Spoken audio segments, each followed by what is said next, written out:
نحمده ونستعينه ونؤمن به ونتوكل عليه ونعوذ بالله من شرور أنفسنا ومن سيئات أعمالنا من يهده الله فلا مضل له ومن يضلل فلا هادي له وأشهد أن لا إله إلا الله وحده لا شريك له وأشهد أن محمدا عبده ورسوله أرسله بالهدى ودين الحق ليظهره على الدين كله ولو كره المشركون اللهم صل على محمد وعلى آل محمد كما صليت على إبراهيم وعلى آل إبراهيم وبارك على محمد وعلى آل محمد كما باركت على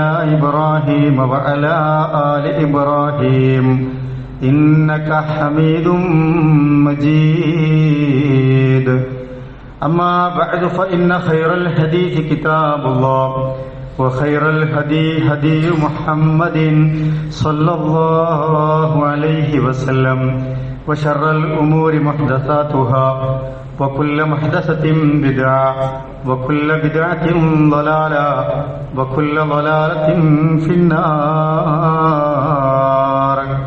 أعوذ بالله من الشيطان الرجيم بسم الله الرحمن الرحيم يا أيها الذين آمنوا اتقوا الله حق تقاته ولا تموتن إلا وأنتم مسلمون بسم الله الرحمن الرحيم وجعلنا نومكم سباتا وجعلنا الليل لباسا وجعلنا النهار معاشا. ഏറെ ബഹുമാന്യരായ മുഅ്മിനീങ്ങളെ മുഅ്മിനാത്തുകളെ, അല്ലാഹു സുബ്ഹാനഹു വ തആലയുടെ നിയമങ്ങളും നിർദ്ദേശങ്ങളും വിധിവിലക്കുകളുമൊക്കെ നമ്മൾ ഇടപെടുന്ന ജീവിക്കുന്ന ഓരോ സന്ദർഭങ്ങളിലും സൂക്ഷ്മത പാലിച്ചും തഖ്വയുള്ളവരുമായി മാറണമേ എന്ന് എന്നോടും നിങ്ങളോടുമായി ഓർമ്മപ്പെടുത്തുകയാണ്, വസിയ്യത്ത് ചെയ്യുകയാണ്.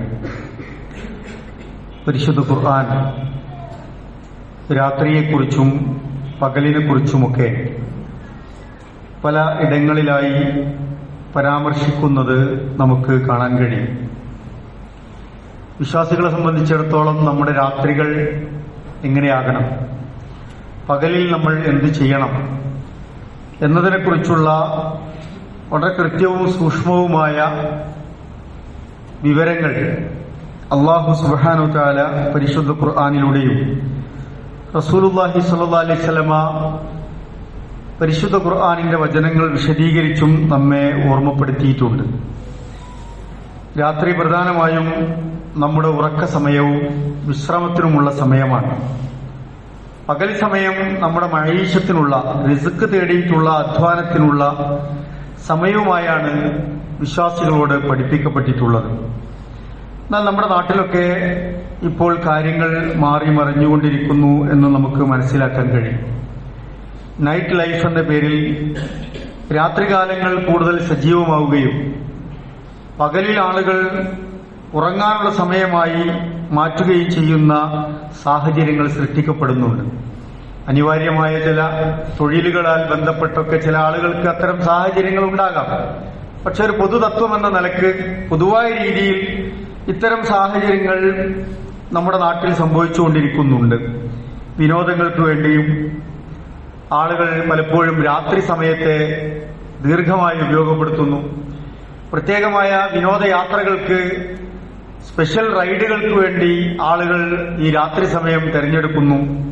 അങ്ങനെ നമ്മുടെ രാത്രികൾ വളരെ സജീവമാവുന്ന ഒരു സാഹചര്യം നാട്ടിലുണ്ട്. നമ്മുടെ ജീവിതവും ജീവിതത്തിന്റെ രീതികളുമൊക്കെ ഇസ്ലാമിക നിയമങ്ങൾക്ക് വിധേയമാക്കാൻ നമ്മൾ പരമാവധി ശ്രദ്ധിക്കുക എന്നത് മുഅ്മിനുകളുടെ ബാധ്യതയാണ്. ഖുർആനിൽ ഉറക്കത്തെ സംബന്ധിച്ച് പറഞ്ഞെടുത്ത് വിശ്രമം എന്ന നിലക്ക് രണ്ടിടത്ത് പ്രയോഗങ്ങൾ കാണാൻ നമുക്ക് കഴിയും. ഒന്ന് സൂറത്തുൽ ഫുർഖാനിലാണ്. അവിടെ അല്ലാഹു സുബ്ഹാനഹു വ തആല പറയുന്നുണ്ട്, വഹുവല്ലദീ ജഅല ലക്കുമുൽ ലൈല ലിബാസ, നിങ്ങൾക്ക് അല്ലാഹു രാത്രിയെ ഒരു വസ്ത്രമാക്കി തന്നിരിക്കുന്നു എന്നാണ്. വന്നൗമ സുബാത്ത, ഉറക്കത്തെ നിങ്ങൾക്കൊരു വിശ്രമമാക്കി തന്നിരിക്കുന്നു എന്നാണ്. വെറുതെ നമ്മൾ ഉറങ്ങല്ല, നമുക്കതിലൂടെ കിട്ടുന്ന ഒരു എനർജി, ആ വിശ്രമത്തിലൂടെ അള്ളാഹു നൽകുന്ന ചില പ്രത്യേകതകളൊക്കെ ഉണ്ട് എന്നാണ് ഖുർആൻ നമ്മളെ പഠിപ്പിക്കുന്നത്. അപ്പൊ രാത്രി നിങ്ങൾക്ക് ഒരു വസ്ത്രം പോലെ ഇരുട്ടുകൊണ്ട് നിങ്ങൾക്ക് സ്വകാര്യതകൾ നൽകിയിരിക്കുന്നു, അതിനെ മറച്ചു വെച്ചിരിക്കുന്നു അള്ളാഹു. ആ ഇരുട്ടിൽ തന്നെ നിങ്ങൾക്ക് ഉറക്കത്തെ ഒരു വിശ്രമമാക്കി തന്നിരിക്കുന്നു എന്ന് ഖുർആൻ നമ്മളെ പഠിപ്പിക്കുന്നു.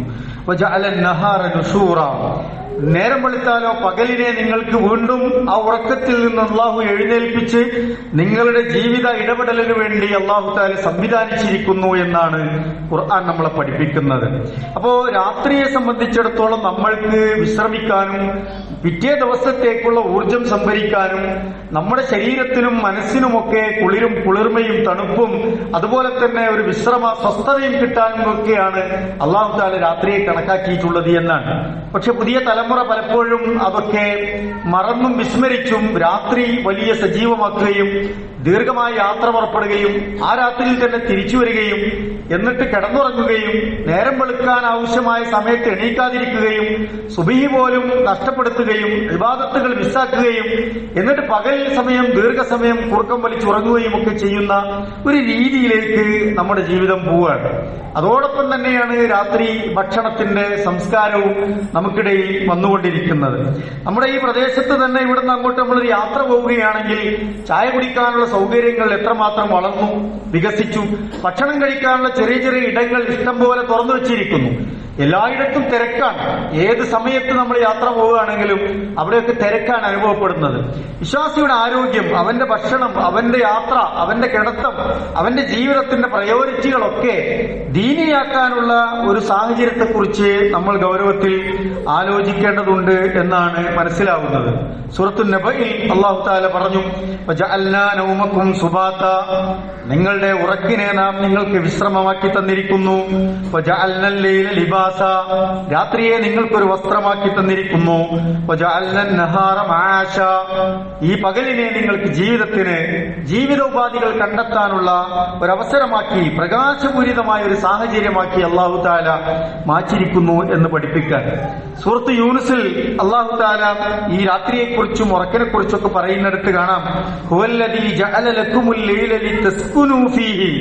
ലിതസ്കുനൂ ഫീഹി, നിങ്ങൾക്ക് സ്വസ്ഥത ഉണ്ടാകാനാണ് രാത്രി അല്ലാഹു തആല നിശ്ചയിച്ചിരിക്കുന്നത് എന്നാണ്. വന്നഹാറ മുബ്സിറൻ, നേരം വെളുക്കുമ്പോഴോ നിങ്ങൾ കാഴ്ചയുള്ളവരായി, ഉൾക്കാഴ്ചയുള്ളവരായി, വളരെ സജീവമായി നിങ്ങൾ കാര്യങ്ങളെ ഗ്രഹിച്ചും മനസ്സിലാക്കിയും പോകാനുമൊക്കെയുള്ള സമയമാണ് എന്ന് ഖുർആൻ ഓർമ്മിപ്പിക്കുകയാണ്. എന്നിട്ട് പറയുന്നുണ്ട്, ഇന്ന ഫീ ദാലിക ലആയാത്തിൻ ലിഖൗമി യസ്മഊൻ, ഈ കാര്യങ്ങളൊക്കെ യഥാവിധി കേട്ടും പഠിച്ചും മനസ്സിലാക്കുന്നവർക്ക് ഇതിന്റെ നിജസ്ഥിതികൾ ബോധ്യപ്പെടുമെന്ന് ഖുർആൻ നമ്മൾ ഓർമ്മിപ്പിക്കുകയാണ്. ഒരു ദൃഷ്ടാന്തമായിട്ട്, ആയത്തായിട്ടാണ് രാത്രിയും പകലുമൊക്കെ അല്ലാഹു തആല നിശ്ചയിച്ചിട്ടുള്ളത്. ഖുർആൻ മറ്റൊരിടത്ത് പറയുന്നുണ്ട്, വജഅൽനൽ ലൈല വന്നഹാറ ആയതൈൻ, ഈ രാവും പകലും നിങ്ങൾക്ക് അല്ലാഹു തആല രണ്ട് ദൃഷ്ടാന്തങ്ങളാക്കി സംവിധാനിച്ചിട്ടുണ്ട് എന്നാണ്, ആയത്തുകളാക്കിയിട്ടുണ്ട് എന്നാണ്. അപ്പൊ രാത്രിയെ പറ്റി പഠിക്കാം. സയൻസ് ഒക്കെ വളരെ ഗൗരവത്തിലുള്ള ഒരുപാട് പഠനങ്ങൾ നടത്തിയതായി നമുക്ക് കാണാൻ പറ്റും. രാവിനെ കുറിച്ചും പകലിനെ കുറിച്ചും, എങ്ങനെയാണ് രാത്രി ഉണ്ടാകുന്നത്, എങ്ങനെയാണ് പകലുണ്ടാകുന്നത്, ഭൂമിയുടെ ചലനവും അതുപോലെ തന്നെ സൂര്യന്റെ ചലനവും ഒക്കെ ബന്ധിപ്പിച്ചുകൊണ്ട് ഒരുപാട് പഠനങ്ങൾ നിലവിൽ വന്നിട്ടുണ്ട്. രാവിലെയുള്ള സൂര്യന്റെ ഊർജത്തെ, പ്രകാശത്തെ മനുഷ്യൻ സ്വാംശീകരിക്കുമ്പോൾ അവന് കിട്ടുന്ന എനർജിയെ കുറിച്ച് പഠിപ്പിക്കുന്നുണ്ട്.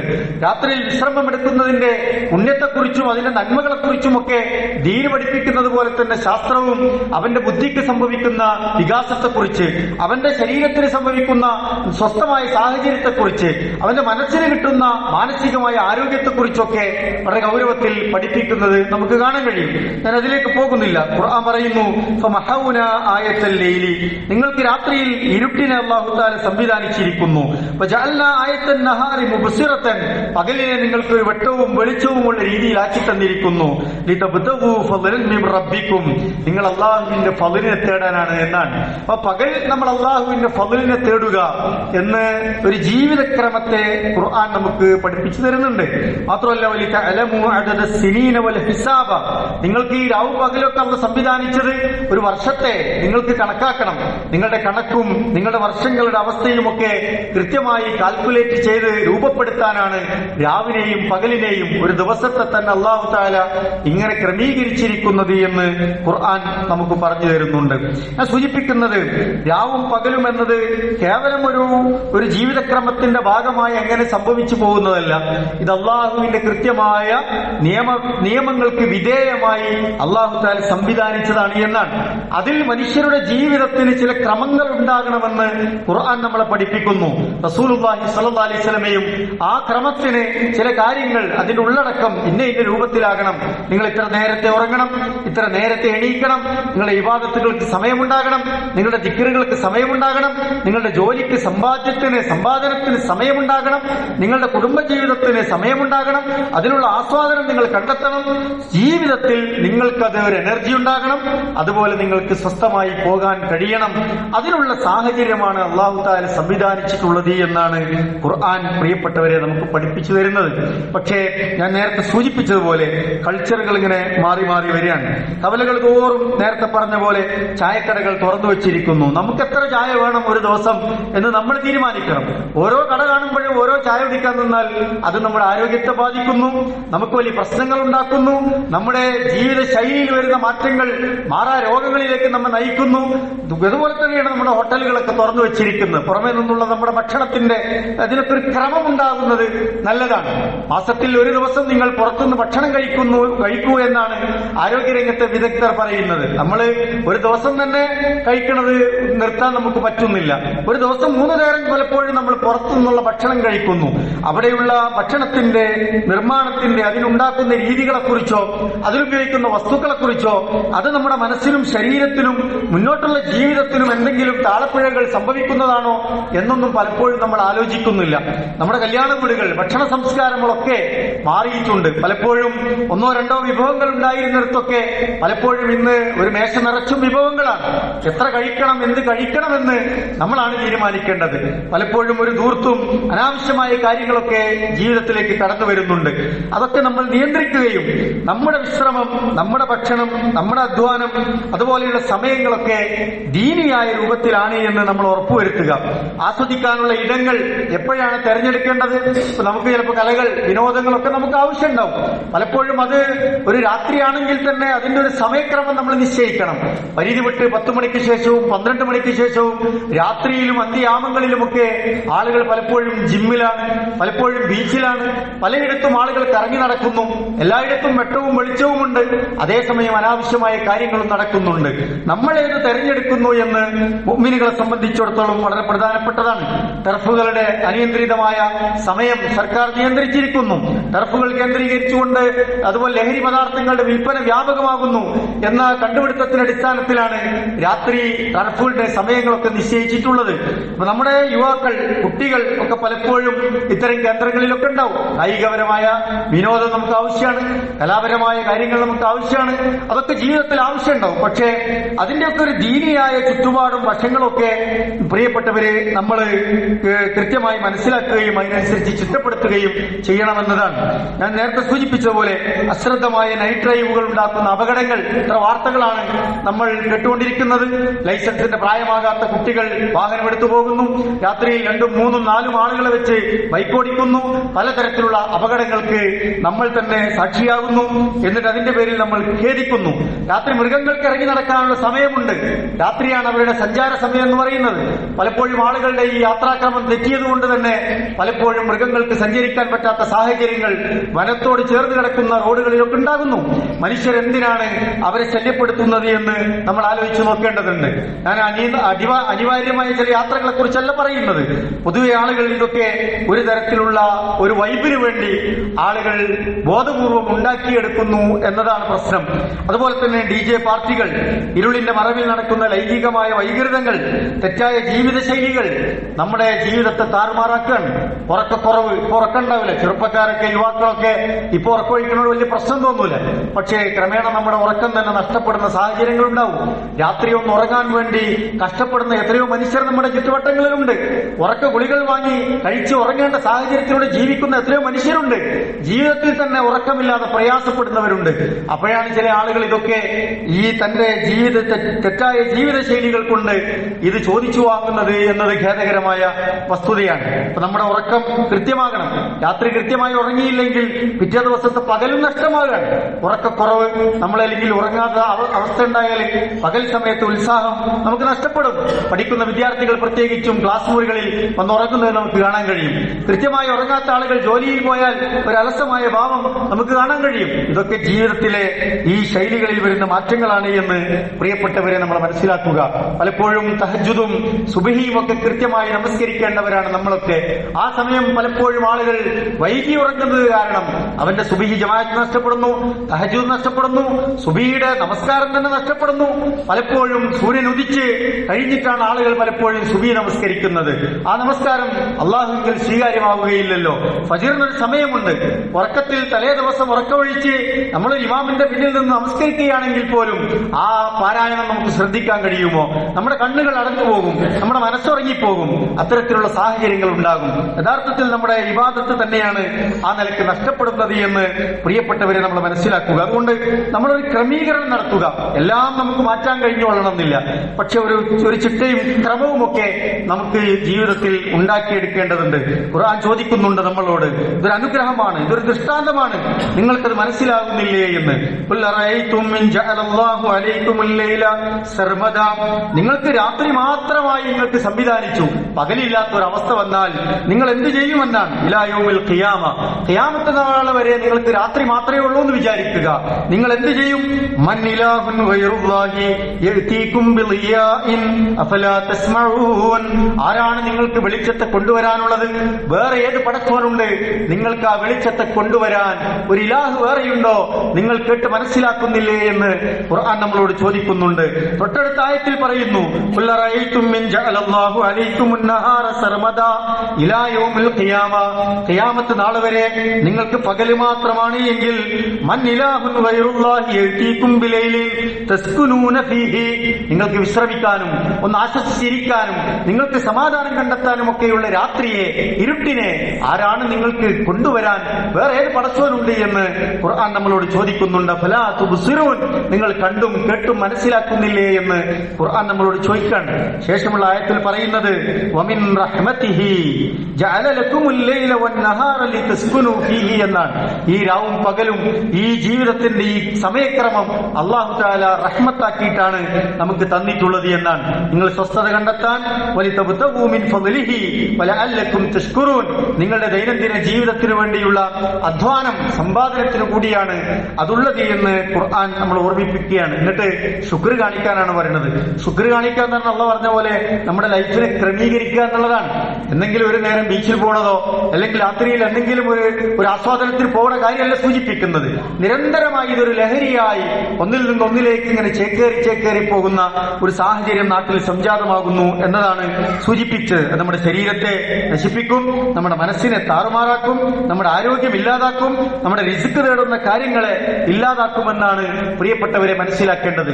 ഗൾഫിലൊക്കെ ജോലി ചെയ്യുന്ന ഒന്ന് രണ്ട് സുഹൃത്തുക്കൾ ബന്ധപ്പെട്ടു. അവർക്കിടയിൽ അവിടെയൊക്കെ ലഹരി വ്യാപകമാകുന്നു. ചെറുപ്പക്കാർ പലപ്പോഴും ലഹരി ഉപയോഗിക്കുന്നു. രാത്രിയിൽ വൈകി വീട്ടിലെത്തുന്നു, എന്നിട്ട് കിടന്നുറങ്ങി പിറ്റേ ദിവസം ജോലിയിലൊക്കെ അലസത കാണിക്കുന്നു. ജോലിക്ക് സമയത്ത് എത്താത്ത സാഹചര്യങ്ങൾ ഉണ്ടാകുന്നു. അങ്ങനെ പലപ്പോഴും പലരുടെയും ജോലി തന്നെ നഷ്ടപ്പെട്ടു പോകുന്ന വർത്തമാനങ്ങളൊക്കെ പലയിടത്തു നിന്നും നമ്മിലേക്ക് വന്നുകൊണ്ടിരിക്കുകയാണ്. അതുകൊണ്ട് എന്റെ പ്രിയപ്പെട്ടവരെ, നമ്മൾ ഈ കാര്യം ശ്രദ്ധിക്കേണ്ടതുണ്ട്. ഇബാദത്തിന്റെ വിഷയത്തിൽ പോലും നിങ്ങൾ ഉറക്കത്തെ അന്യായമായി നഷ്ടപ്പെടുത്തി ഇബാദത്ത് പോലും ചെയ്യേണ്ടതില്ല എന്നാണ് റസൂൽ സ്വല്ലല്ലാഹു അലൈഹി വസല്ലം ഓർമ്മപ്പെടുത്തിയത്. ഐഷ റളിയല്ലാഹു തആല അൻഹയുടെ അടുക്കൽ 3 സഹാബികൾ വരുന്നുണ്ട്. അവരെന്തിനാ വന്നത്? റസൂലുള്ളാഹിന്റെ ജീവിതത്തെ കുറിച്ച് മനസ്സിലാക്കാനാണ്. എന്താണ് റസൂലുള്ള ചെയ്യുന്നത്, ഇബാദത്ത് എങ്ങനെയാണ്, ജീവിതം എങ്ങനെയാണ്, റസൂലുള്ള ചെയ്യുന്ന കാര്യങ്ങളൊക്കെ ഇങ്ങനെ പഠിപ്പിച്ചു കൊടുത്തപ്പോ അവർ പറഞ്ഞു, നമ്മളൊക്കെ എന്താണ് ചെയ്യണത്, എത്ര പിന്നിലാണ് നമ്മൾ. അതുകൊണ്ട് ഒരാൾ തീരുമാനിച്ചു, ഞാനിനി ജീവിതത്തിൽ നിസ്കാരം തന്നെ ഫുൾ ടൈം നിസ്കാരം, അങ്ങനെ നിസ്കരിക്കാൻ തീരുമാനിച്ചു. മറ്റൊന്നുമില്ല, വേറെ ഒരു തിരക്കില്ല, എല്ലാ സമയവും നിസ്കരിക്കാൻ വേണ്ടി അദ്ദേഹം നീക്കിവെക്കാൻ തീരുമാനിച്ചു. മറ്റൊരാൾ പറഞ്ഞു, ഞാനിനി നോമ്പ് തന്നെ തുടർച്ചയായി നോമ്പെടുക്കാൻ തീരുമാനിച്ചു. അങ്ങനെ ഇടവേളകളില്ലാതെ നോമ്പെടുത്ത് ഒരുതരം സന്യാസവും സൂഫിസവും പോലെയുള്ള ഒരു ജീവിതക്രമം അവർ പറയാണ്. മറ്റൊരാൾ പറഞ്ഞു, ഞാനിനി വിവാഹം കഴിക്കുന്നില്ല, കുടുംബവും വിവാഹവും ജീവിതമൊക്കെ വലിയ തടസ്സങ്ങൾ ഉണ്ടാക്കും എന്ന് പറയാണ്. റസൂൽ സല്ലല്ലാഹു അലൈഹി വസല്ലം അവരുടെ അടുത്തേക്ക് കടന്നു വന്നു. എന്നിട്ട് ആയിഷ ബി റളിയല്ലാഹു അൻഹ അപ്പോൾ റസൂലുള്ളാഹിനോട് പറയാണ്, താങ്കളുടെ സഹോദരങ്ങൾ ഇങ്ങനെ തീരുമാനമെടുത്തിരിക്കുന്നു എന്ന് പറയാണ്. എന്ന് റസൂൽ എന്താ പറഞ്ഞത്? ലൈസ മിന്ന, എന്റെ കൂട്ടത്തിൽപ്പെട്ടതല്ല എന്നാ പറഞ്ഞത്. റസൂൽ പറഞ്ഞു കൊടുക്കുകയാണ്, ഞാൻ നമസ്കരിക്കുന്നുണ്ട്, നമസ്കരിക്കാത്ത സമയമുണ്ട്. നമസ്കരിക്കാത്ത സമയം നമസ്കാരം ഉപേക്ഷിക്കല്ല, നമസ്കാരം കഴിഞ്ഞാൽ അതിനിടയിൽ ഉള്ള ഗ്യാപ്പുള്ള സമയമുണ്ട് എന്നാണ്. രാത്രിയിൽ എഴുന്നേറ്റ് നമസ്കരിക്കുന്നുണ്ട്, ഞാൻ ഉറങ്ങുന്നുണ്ട് എന്ന് റസൂൽ പഠിപ്പിക്കുകയാണ്. ഞാൻ വിവാഹം കഴിച്ചിരിക്കുന്നു, ഞാൻ കുടുംബ ബന്ധം പുലർത്തുന്നു, റസൂൽ ഓർമ്മിപ്പിക്കുകയാണ്. ഞാൻ നോമ്പെടുക്കുന്നു, സുന്നത്ത് നോമ്പുകൾ എടുക്കുന്നു, എന്നാൽ സുന്നത്ത് നോമ്പുകൾ എടുക്കാത്ത ദിവസങ്ങളും എന്റെ ജീവിതത്തിലുണ്ട്.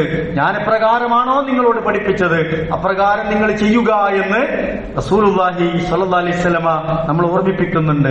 മഹദി സൈനബ് റളിയല്ലാഹു തആല അൻഹ പള്ളിയോട് ചേർന്നുള്ള സ്ത്രീകൾക്ക് നമസ്കരിക്കാനുള്ള ഒരു സ്ഥലം ഉണ്ടായിരുന്നു. അവിടെ രാത്രിയൊക്കെ നമസ്കരിക്കുമ്പോ ഉറക്കം വരുമ്പോ, ഈ ഉറക്കം ഇങ്ങനെ വരുമ്പോ ഒരു കയർ കെട്ടി തൂക്കിയിട്ടുണ്ട്, അതിൽ പിടിച്ച് നിസ്കരിക്കാൻ വേണ്ടിയിട്ട്. റസൂലുള്ളാഹി സ്വല്ലല്ലാഹു അലൈഹി വസല്ലം ഇത് കണ്ടു. ഇതെന്താണ് ഈ കയറോടെ? അവർ പറഞ്ഞു, സൈനബ് റളിയല്ലാഹു അൻഹ കെട്ടിയതാണ്. എന്താ വിഷയം? ഈ ക്ഷീണം വരുമ്പോ, ഉറക്കൊക്കെ വരുമ്പോ ഇതിൽ പിടിച്ച് നിസ്കരിക്കാനാണ്. രാത്രി തഹജ്ജുദൊക്കെ നിസ്കരിക്കുമ്പോ ദീർഘമായ ഓതിയപ്പോൾ ക്ഷീണം വരുമ്പോ അതിൽ പിടിച്ചെങ്ങനെ നിസ്കരിക്ക എന്ന് പറയാണ്. റസൂൽ പറഞ്ഞു, അയച്ചു മാറ്റാനാണ് പറഞ്ഞത്.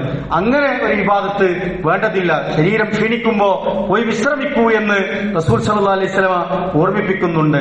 സൽമാനുൽ ഫാരിസി റളിയല്ലാഹു തആല അൻഹു അബൂ ദർദാ റളിയല്ലാഹു അൻഹു വീട്ടിൽ ചെന്നപ്പോ ഭാര്യ ആകെ മുഷിഞ്ഞിരിക്കുന്ന ഒരു കോലത്തിലാണ് ഉള്ളത്. അദ്ദേഹം ചോദിച്ചു, എന്തു പറ്റി, ഭക്ഷണം കഴിക്കുന്നില്ലേ, മറ്റു വല്ല പ്രശ്നങ്ങളും ബുദ്ധിമുട്ടുകളും ഉണ്ടോ?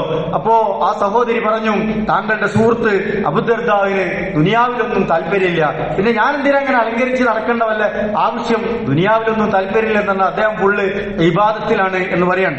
അന്നേ ദിവസം സൽമാൻ ഫാരിസ് റളിയല്ലാഹു തആല അൻഹു അവിടെ താമസിക്കാൻ തീരുമാനിക്കുകയാണ്. അബൂ ദർദാ റളിയല്ലാഹു അൻഹുവിന്റെ കൂടെ താമസിക്കുന്നു. ഭക്ഷണമെത്തിയപ്പോ അബൂ ദർദാ റളിയല്ലാഹു അൻഹു പറഞ്ഞു, ഞാൻ ഇങ്ങനെ നോമ്പിലാണ്, തുടർച്ചയായിട്ട് ഇങ്ങനെ പല നോമ്പെടുത്തുകൊണ്ടിരിക്കുകയാണ്. അബൂ ദർദാ റളിയല്ലാഹു അൻഹുവിനോട് സൽമാൻ ഫാരിസി പറഞ്ഞു, താങ്കൾ ഭക്ഷണം കഴിക്കുന്നില്ലെങ്കിൽ അതിഥിയായ ഞാൻ ഭക്ഷണം കഴിക്കുന്നില്ല, സുന്നത്ത് നോമ്പല്ലേ, തുടർച്ചയായ നോമ്പല്ലേ, ഇന്ന് നിങ്ങൾ എന്റെ കൂടെ ഭക്ഷണം കഴിക്കൂ എന്ന്. അദ്ദേഹം ഭക്ഷണം കഴിക്കാൻ നിർബന്ധിതനായി. ശേഷം രാത്രി സമയമായി, കിടക്കാൻ പോകുന്ന സമയമായപ്പോ അബൂ ദർദാ റളിയല്ലാഹു അൻഹു പറഞ്ഞു, സൽമാൻ താങ്കൾ കിടക്കാൻ പോവുക, ഞാൻ നമസ്കരിച്ചിട്ട് വരാം, ഞാൻ നമസ്കാരത്തിന് വേണ്ടി പോവുകയാണെന്ന് പറഞ്ഞു. അബൂ ദർദാ സൽമാൻ ഫാരിസി റളിയല്ലാഹു അൻഹു അദ്ദേഹത്തെ വിളിച്ചിട്ട് പറഞ്ഞു, താങ്കൾ അല്പനേരം വിശ്രമിക്കൂ, എന്നിട്ട് അല്പനേരം ഉറങ്ങി ശേഷം നമുക്ക് ഒന്നിച്ച് നമസ്കാരത്തിന് എണീക്കാം എന്ന് പറഞ്ഞ് അദ്ദേഹത്തിനെ ഉറങ്ങാൻ അദ്ദേഹത്തിന്റെ വിരിപ്പിലേക്ക് പറഞ്ഞയക്കുകയാണ്. എന്നിട്ട് നേരം വെളുക്കുന്നതിന് മുമ്പ് അവർ തഹജ്ജുദ് നമസ്കരിച്ചു, എണീറ്റ് നിസ്കരിച്ചു. സുബഹിയൊക്കെ കഴിഞ്ഞതിന് ശേഷം അബൂ ദർദാ റളിയല്ലാഹു അൻഹുവിനോട് സൽമാൻ റളിയല്ലാഹു അൻഹു പറയുന്നുണ്ട്, അബൂ ദർദാ താങ്കൾക്ക് ചില ഉത്തരവാദിത്തങ്ങളുണ്ട്, ഇന്നലി നഫ്സിക അലൈക ഹഖൻ, താങ്കളുടെ ശരീരത്തോട് ചില ഉത്തരവാദിത്തമുണ്ട്, വലി റബ്ബിക അലൈക ഹഖൻ, റബ്ബിനോടും ചില ഉത്തരവാദിത്തങ്ങളുണ്ട്, വലി ലൈഫിക അലൈക ഹഖൻ, താങ്കളുടെ വീട്ടിൽ വരുന്ന അതിഥികളോട് ഉത്തരവാദിത്തമുണ്ട്, വലി അഹ്ലിക അലൈക ഹഖൻ, താങ്കളുടെ ഭാര്യ കുടുംബം അവരോട് ചില ഉത്തരവാദിത്തങ്ങളുണ്ട്. ഫഅതികുല്ലി ദി ഹഖിൻ ഹഖ, ഓരോരുത്തർക്കുള്ള അവകാശങ്ങൾ, ഹക്കുകൾ, കടമകൾ, ബാധ്യതകൾ നിർവഹിക്കണം. അല്ലാതെ ഒന്ന് മാത്രം ഇങ്ങനെ വലിപ്പം കൂട്ടിക്കൊടുക്കേണ്ട ആവശ്യമില്ല എന്നുള്ള നിലക്ക് അദ്ദേഹം അബൂ ദർദാ റളിയല്ലാഹു അൻഹു ഉപദേശിക്കുകയാണ്. അബൂ ദർദാ റളിയല്ലാഹു അൻഹു ഇതൊക്കെ കേട്ട് കണ്ണക്കം നിറച്ച് റസൂലുള്ളാഹിന്റെ അടുത്തേക്ക് ചെന്നിട്ട് പറഞ്ഞു, സൽമാനുൽ ഫാരിസി റളിയല്ലാഹു അൻഹു ഇങ്ങനെയൊക്കെ പഠിപ്പിച്ചിട്ടുണ്ട്, ഇങ്ങനെയൊക്കെ പറഞ്ഞിരിക്കുന്നു, ഞാൻ എന്ത് ചെയ്യണം എന്ന് പറയാൻ. റസൂലുള്ളാഹി പറഞ്ഞു, സദഖ സൽമാൻ പറഞ്ഞതാണ് അതിന്റെ സത്യം എന്ന് അദ്ദേഹത്തെ ഓർമ്മിപ്പിക്കുന്നുണ്ട്. ഞാൻ സൂചിപ്പിച്ചത്, നമ്മുടെ ജീവിതത്തിന്റെ എല്ലാത്തിനും ഓരോരോ സുന്നത്തുകൾ ഉണ്ടാവും, അല്ലെങ്കിൽ ഫർളുകൾ ഉണ്ടാവും.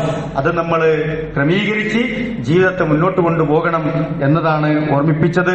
അല്ലാഹു സുബ്ഹാനഹു വ തആല നമ്മയൊക്കെ അനുഗ്രഹിക്കുമാറാവട്ടെ.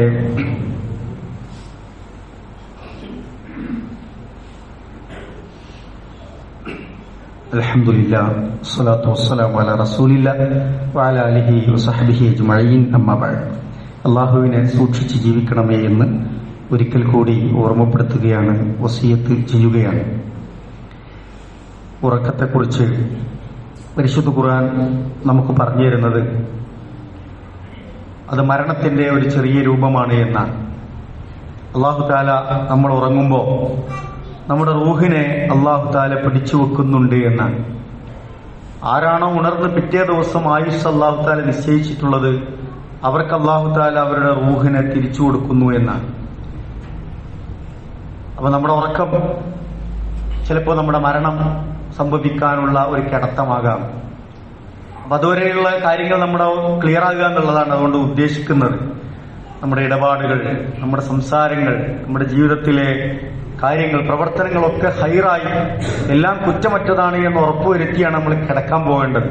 കിടക്കാൻ പോകുമ്പോൾ തന്നെ നമ്മുടെ കുട്ടികളൊക്കെ പുതിയ കൾച്ചറിലാണ്. അവർ ചെവിയിലൊക്കെ ഒരു പാട്ടൊക്കെ തിരികി അതിന്റെ സാധനമൊക്കെ വെച്ച് കുറെ നേരം ഇങ്ങനെ പാട്ടൊക്കെ കേട്ട് അതിലെങ്ങനെ ഉറങ്ങി വീണു പോവാണ് നമ്മുടെ കുട്ടികളൊക്കെ. അള്ളാഹ് പറഞ്ഞു ചിലപ്പോൾ നിങ്ങളുടെ ഉറക്കം മരണത്തിലേക്ക് വഴുതിപ്പോകും. അവിടെ കിടക്കുമ്പോ അള്ളാഹിനെ ഓർത്ത് കിടക്കാൻ പറഞ്ഞു. ഒരു പ്രാർത്ഥന നമ്മളവിടെ പഠിപ്പിച്ചല്ലോ, ബിസ്മിക റബ്ബി വലഅതു ജംബി, പടച്ചോനെ എന്റെ പേരിൽ ഞാൻ കിടക്കുകയാണ്, എന്റെ പാർശ്വം എന്റെ ശരീരം അവിടെ കിടത്തി വെച്ചിരിക്കും. വബിക റഫഅഹു, അതിങ്ങനെ നീറ്റ് പോരണം എന്ന് ഞാൻ വിചാരിച്ചിട്ട് കാര്യമില്ല, അള്ളാന്റെ തൗഫീക്ക് വേണം. അതിനെ നീയാണ് ഇനി നേരം വെളുക്കുമ്പോ ഉയർത്തുന്നത് എന്നാണ്. രാവിലെ എണീക്കാൻ പറ്റാത്ത എത്ര മനുഷ്യരുണ്ട്, സ്ട്രോക്ക് വന്നിട്ടും കയ്യും കാലും അനങ്ങാത്ത എത്ര മനുഷ്യരുണ്ട്, കിടത്തത്തിൽ മരണപ്പെട്ടു പോയ എത്ര ആളുകൾ നമ്മുടെ ചുറ്റുവട്ടങ്ങളിലുണ്ട്. നമുക്ക് കിടക്കുമ്പോൾ പടച്ചവന് ശരിക്കും ഓർമ്മ വേണം. ഇന്നംസക്ത നഫ്സി ഫർഹംഹ, ഇനി അതല്ല ഈ കിടത്തത്തിൽ ഞാൻ മരിച്ചു പോവാണ്, എന്റെ റൂഹ് പടച്ചവനെ നീ പിടിക്കുകയാണെങ്കിൽ ഫർഹംഹ, നീ അതിനോട് കാരുണ്യം കാണിക്കണേ എന്ന് പ്രാർത്ഥിക്കുകയാണ്. വഇന്നർസൽതഹ ഫഹ്ഫദ്ഹ ബിമാ തഹ്ഫദു ബിഹി ഇബാദക സ്വാലിഹീൻ, പടച്ചോൻ ഇനി അത് റൂഹിക്ക് നീ തിരിച്ചു തരുന്നു, ആയുസ് നീട്ടിത്തരുന്നു എങ്കിൽ എന്റെ റൂഹിനെ, നഫ്സിനെ നീ കാത്തു സൂക്ഷിച്ചു കൊള്ളുകയും ഇബാദക സ്വാലിഹീൻ, ഏറ്റവും നല്ല സ്വാലിഹീങ്ങളുടെ കൂട്ടത്തിൽ അതിനെ ഉൾപ്പെടുത്തുകയും ചെയ്യണേ എന്ന് എത്ര മനോഹരമായ അർത്ഥവത്തായ ഒരു പ്രാർത്ഥന പ്രാർത്ഥിച്ചാണ് നമ്മൾ കിടക്കേണ്ടത്. വുദുവെടുത്ത് വലതുഭാഗം ചെരിഞ്ഞു കിടന്ന് സൂറത്തുൽ ഫാത്തിഹയും അതുപോലെ തന്നെ ഇഖ്ലാസും ഫലക്കും നാസും ഒക്കെ 3 തവണ ഓതി, ശരീരത്തിലൊന്ന് ഊതി തടവി, അല്ല ആയത്തുൽ കുർസിയൊക്കെ ഓതി, അൽ ബഖറയിലെ അവസാനത്തെ 2 ആയത്തുകൾ ആമന റസൂലൊക്കെ ഓതി നമ്മൾ അള്ളാഹുവിനോട് നന്നായി പ്രാർത്ഥിച്ച് കിടക്കണം. അല്ലെ, ബിസ്മിക്കല്ലാഹുമ്മ അമൂതു വഹിയ എന്ന ചെറിയ ഒരു ദുആ ഉണ്ട്. വലിയ ദുആ പഠിക്കാൻ പ്രയാസമുള്ളവര് അതും പഠിച്ചു വെക്കാവുന്നതാണ്. അലി റളിയല്ലാഹു അൻഹു ഒരിക്കൽ റസൂൽ സല്ലല്ലാഹു അലൈഹി വസല്ലം ഒരു യുദ്ധം കഴിഞ്ഞ് വന്നു. കുറെ യുദ്ധത്തടവുകാരുണ്ട്, സ്ത്രീകളായ അടിമകളായ ഒരുപാട് സ്ത്രീകളൊക്കെ പിടിക്കപ്പെട്ടിട്ടുണ്ട്. ഫാത്തിമ റളിയല്ലാഹു അൻഹ ജോലി ചെയ്ത് കൈകളിലൊക്കെ വല്ലാതെ തഴമ്പൊക്കെ വന്നു ക്ഷീണിച്ച് പ്രയാസപ്പെടുന്ന ഒരു സന്ദർഭമാണ്. ഫാത്തിമ റളിയല്ലാഹു അൻഹ ഒരു സഹായിയെ, ഒരു വേലക്കാരിയെ എനിക്ക് വേണമെന്ന് അലി റളിയല്ലാഹുവിനോട് പറഞ്ഞപ്പോ അലി റളിയല്ലാഹു പറഞ്ഞു, യുദ്ധത്തിലൊക്കെ പിടികൂടി ഒരുപാട് ആളുകളുണ്ട്, അവരെ ആരെങ്കിലും ജോലിക്ക് ഒരു ശമ്പളത്തിന് കിട്ടുമോ എന്ന് റസൂലുള്ളാഹിനോട് ചോദിച്ചു നോക്കൂ എന്ന് പറയാണ്. റസൂലുള്ളാഹി അപ്പൊ പറഞ്ഞു എന്താണ്, നീ കിടക്കാൻ പോണ സമയത്ത് നിന്റെ പ്രയാസങ്ങൾ ഇല്ലാതാകാൻ എന്താ ചെയ്യേണ്ടത്? നിന്റെ വിഷമങ്ങൾ ഇല്ലാതാകാൻ, മനസ്സിന് സമാധാനം കിട്ടാൻ നീ ചെയ്യേണ്ടത് സുബ്ഹാനല്ലാഹ്, അൽഹംദുലില്ലാഹ്, അല്ലാഹു അക്ബർ, ലാ ഇലാഹ ഇല്ലല്ലാഹ് എന്ന് 33 തവണ വീതം ചൊല്ലി ലാ ഇലാഹ ഇല്ലല്ലാഹ് പറഞ്ഞ്, അല്ലെങ്കിൽ അല്ലാഹു അക്ബർ 34 തവണ ചൊല്ലി നീ ദിക്റിൽ മുഴുകി കിടന്നോ എന്നാണ് പറഞ്ഞത്. നമുക്ക് ചെയ്യാവുന്ന പണിയാണ് ഇതൊക്കെ, വലിയ ഭാരമുള്ള ഒരു സംഗതിയല്ലല്ലോ. പക്ഷേ നമ്മുടെ ഈ ജീവിതം ശൈലിയൊക്കെ നമ്മളൊന്ന് ക്രമീകരിച്ചാൽ ഇതൊക്കെ പ്രതിഫലമുണ്ട്. പടച്ചോന്റെ ഒരു തൃപ്തിയോടുകൂടി നമ്മുടെ ജീവിതത്തെ നമുക്ക് ആസ്വദിക്കാൻ കഴിയും. അതിൽ അള്ളാഹുവിന്റെ നിയമങ്ങൾ പാലിച്ച് ജീവിച്ചാൽ നമുക്ക് റഹ്മത്തും ബർക്കത്തും നിഅമത്തും അള്ളാഹു തആല പ്രദാനം ചെയ്യും. അള്ളാഹു സുബ്ഹാനഹു തആല നമ്മയൊക്കെ അനുഗ്രഹിക്കുമാറാവട്ടെ. സഹോദരങ്ങളെ, നമ്മുടെ മഹലിലെ മർഹൂം PP അബ്ദുൽ നാസർ സാഹിബിന്റെ മകൻ ഷഹീറിന്റെ ഭാര്യ അല്പസമയം മുമ്പ് മരണപ്പെട്ട വാർത്ത വന്നിട്ടുണ്ട്. ആശുപത്രിയിലേക്ക് കൊണ്ടുപോകുന്ന സമയത്താണ് മരണം സംഭവിച്ചതിനാൽ പോസ്റ്റ്മോർട്ടം വേണമെന്നാണ് പറയുന്നത്. അതുകൊണ്ട് മയ്യത്ത് അസറിന് ശേഷം നമ്മുടെ വീട്ടിൽ എത്തുമെന്നാണ് നമ്മൾ പ്രതീക്ഷിക്കുന്നത്. കൃത്യമായ സമയം അറിവായിട്ടില്ല, നമ്മളത് ഗ്രൂപ്പുകളിൽ അറിയിക്കും ഇൻഷാ അല്ലാഹ്. എല്ലാവരും പ്രത്യേകം ദുആ ചെയ്യണമെന്ന് ഓർമ്മിപ്പിക്കുകയാണ്. അല്ലാഹു സുബ്ഹാനഹു തആല അവർക്ക് മഗ്ഫിറത്തും മർഹമത്തും നൽകി അനുഗ്രഹിക്കുമാറാവട്ടെ. അവരുടെ സുഹൃതങ്ങൾ അല്ലാഹു സ്വീകരിച്ച് അനുഗ്രഹിക്കുമാറാവട്ടെ. അവരുടെ വേർപാടിൽ വിഷമിക്കുന്ന ഭർത്താവിനും കുടുംബത്തിനും മക്കൾക്കുമൊക്കെ അള്ളാഹു സുബ്ഹാനഹു വ തആല നല്ല ഈമാനും ക്ഷമയും നൽകി അനുഗ്രഹിക്കുമാറാവട്ടെ. അള്ളാഹുവെ, അവരിൽ നിന്നുള്ള ദോഷങ്ങളൊക്കെ നീ പുറത്തു മാപ്പാക്കുകയും അവരുടെ ഖബർ ജീവിതം വെളിച്ചമാക്കുകയും നാളെ സ്വർഗീയ ആരാമങ്ങളിൽ നമ്മുടെ മുൻഗാമികളോടൊപ്പം അവരെയും ഞങ്ങളെയും ഒക്കെ നീ ഒരുമിച്ച് കൂട്ടി അനുഗ്രഹിക്കണമേ റഹ്മാനെ. അള്ളാഹുവെ, ഞങ്ങളിൽ നിന്ന് മരണപ്പെട്ടുപോയ ഞങ്ങളുടെ മാതാപിതാക്കൾ, ബന്ധുമിത്രാദികൾ, സഹോദരി സഹോദരന്മാർ, നമ്മുടെ പ്രിയപ്പെട്ടവർ, അള്ളാഹുവെ എല്ലാവർക്കും നീ മഗ്ഫിറത്തും റഹ്മത്തും നൽകി അനുഗ്രഹിക്കണമേ റഹ്മാനെ. അവരെയൊക്കെ ഖബർ ജീവിതം നീ വെളിച്ചവും വിശാലവുമാക്കി കൊടുക്കണം റഹ്മാനെ. സ്വർഗത്തിൽ നീ ഞങ്ങളെയും അവരെയും നീ ഒരുമിച്ച് കൂട്ടി അനുഗ്രഹിക്കണമേ റഹ്മാനെ. മാരകമായ രോഗങ്ങളിൽ നിന്ന്, മാറാ രോഗങ്ങളിൽ നിന്ന്, കഠിനമായ പരീക്ഷണങ്ങളിൽ നിന്ന്, കണിശമായ വിചാരണകളിൽ നിന്ന്, കത്തിജ്വലിക്കുന്ന നരകത്തിൽ നിന്ന് അല്ലാഹുവേ ഞങ്ങളെയും പ്രിയപ്പെട്ടവരെയും ഒക്കെ നീ കാത്തു രക്ഷിക്കണമേ റഹ്മാനെ. മാനസികമായി വിഷമിക്കുന്നവരുണ്ട്, ശാരീരികമായി പ്രയാസപ്പെടുന്നവരുണ്ട്, സാമ്പത്തികമായി സങ്കടപ്പെടുന്നവരുണ്ട്. അല്ലാഹുവേ, എല്ലാവരുടെയും പ്രയാസങ്ങളെ നീ ദൂരീകരിച്ചു കൊടുക്കണം റഹ്മാനെ. എല്ലാവരുടെയും നല്ല ഉദ്ദേശങ്ങളെ നീ സഫലമാക്കി കൊടുക്കണം റഹ്മാനെ. ഞങ്ങളുടെ പഠനത്തിലും പരീക്ഷകളിലും ജോലികളിലും കച്ചവടത്തിലും കുടുംബജീവിതത്തിലും യാത്രയിലും നീ ഖൈറും ബർക്കത്തും നൽകി അനുഗ്രഹിക്കണമേ റഹ്മാനെ. അല്ലാഹുമ്മ اغفر للمؤمنين والمؤمنات والمسلمين والمسلمات والأحياء منهم والأموات إنك مجيب الدعوات يا قاضي الحاجات. اللهم أجرنا من النار، اللهم أجرنا من النار، اللهم أجرنا وأجر والدينا من النار، اللهم ادخلنا الجنة مع الأبرار. ربنا تقبل منا إنك أنت السميع العليم وتب علينا إنك أنت التواب الرحيم. ربنا آتنا في الدنيا حسنة وفي الآخرة حسنة وقنا عذاب النار. آمين آمين برحمتك يا أرحم الراحمين.